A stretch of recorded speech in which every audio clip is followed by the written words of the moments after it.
Published 1200 EDT, the 8th of September 2017. Updated 1820 EDT, the 8th of September 2017. Simon Mignolet is here to talk about the bigger picture, actually.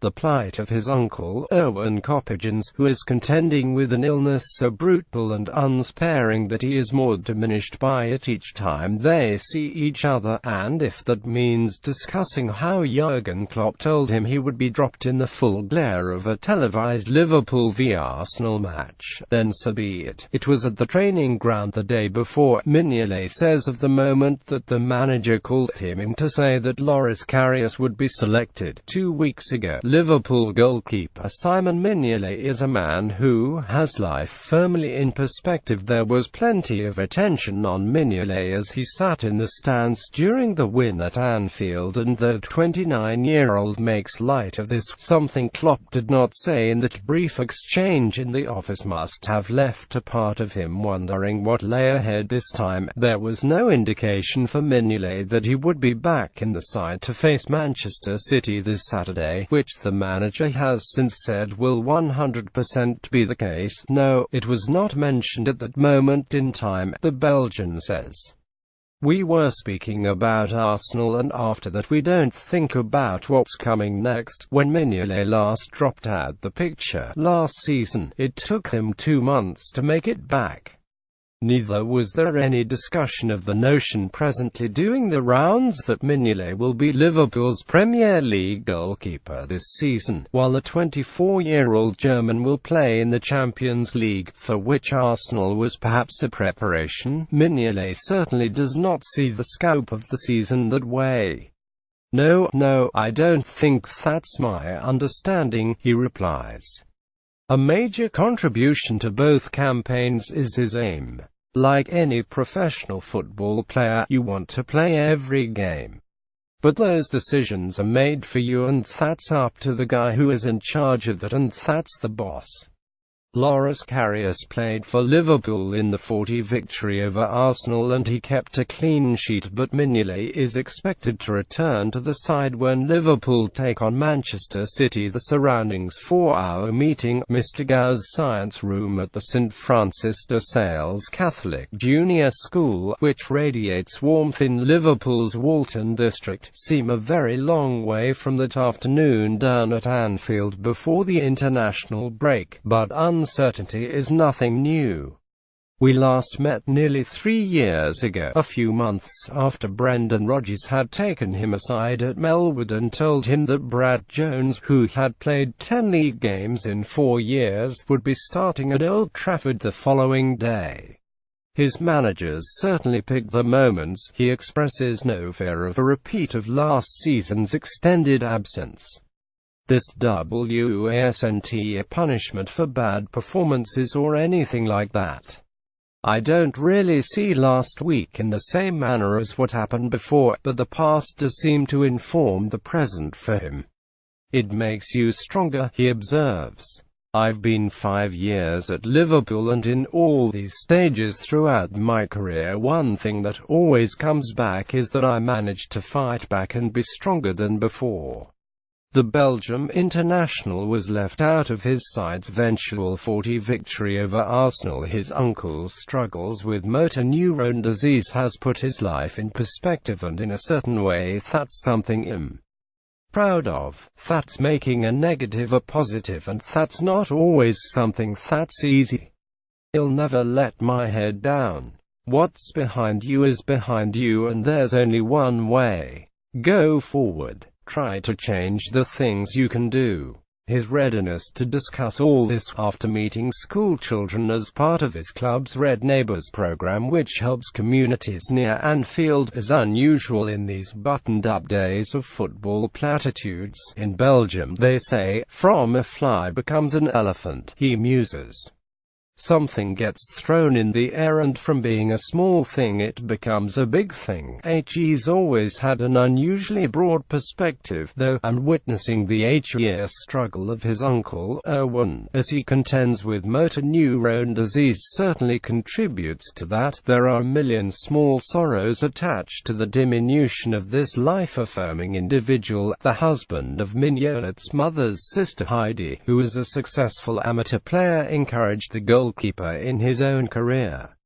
Yes, he supported me from whenever, right from the start. Mignolet supports the Motor Neurone Disease Association and a charity in Belgium despite being dropped. Mignolet is a man who deals with the uncertainty of football well. Sint Truiden 200,610, Sunderland 201,012, Liverpool 2012 present, Belgium caps 17. The fact they see each other only intermittently accentuates the sadness.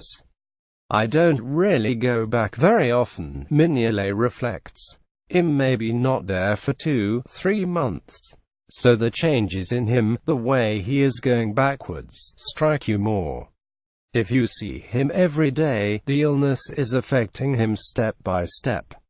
The neurological condition affects nerve cells, gradually removing the ability to speak, walk, swallow and move. It started with his hands, Mignolet relates. Then went to his legs, then there was difficulty with reading, eating, sleeping. Normal things which are probably the most difficult to deal with. Mignolet's cousins, his uncle's daughters, have had tests which have mercifully established that they are not among the 10% for whom this disease is hereditary. There is medication to slow the process down, but in the end it's incurable, he says.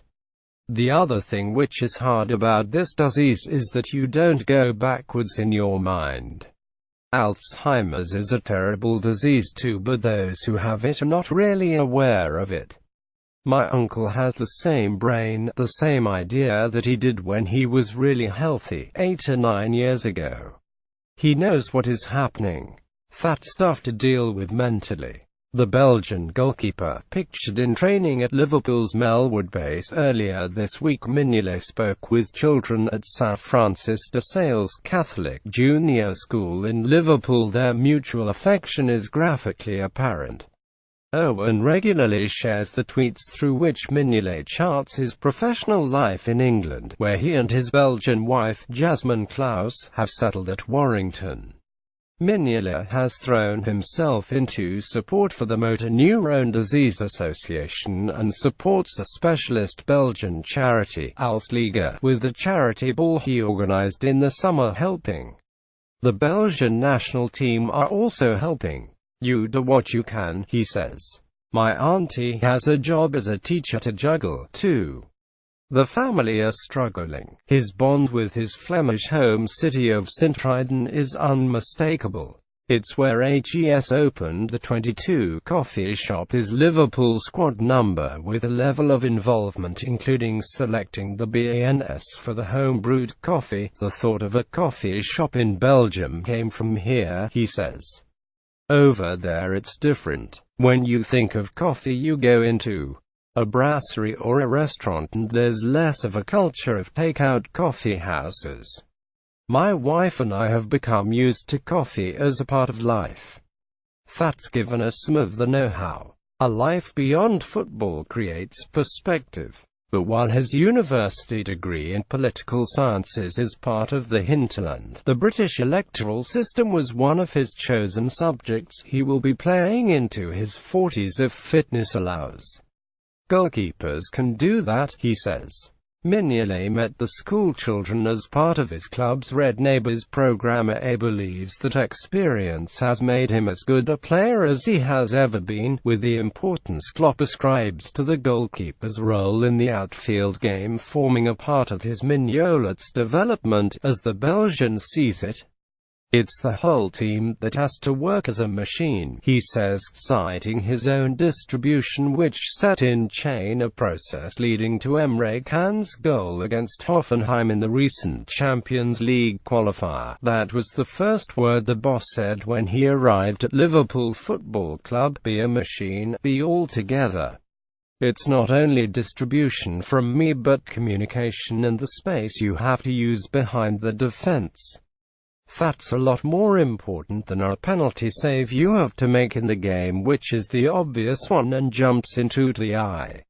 So critics feed on the obvious. Perhaps that's the life we live in these days, he reflects. Not only for footballers, for everyone. It's part of being a footballer, especially a goalkeeper. That comes with the fact that every goal goes past you. You are the last man standing in the space trying to stop it. You must have broad shoulders.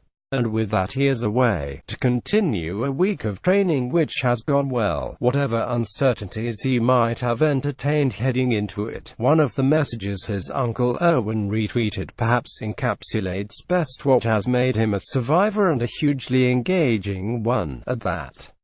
Successful people believe in things, it stated, even when no one else does. The 29-year-old has a university degree in political sciences and owns a coffee shop.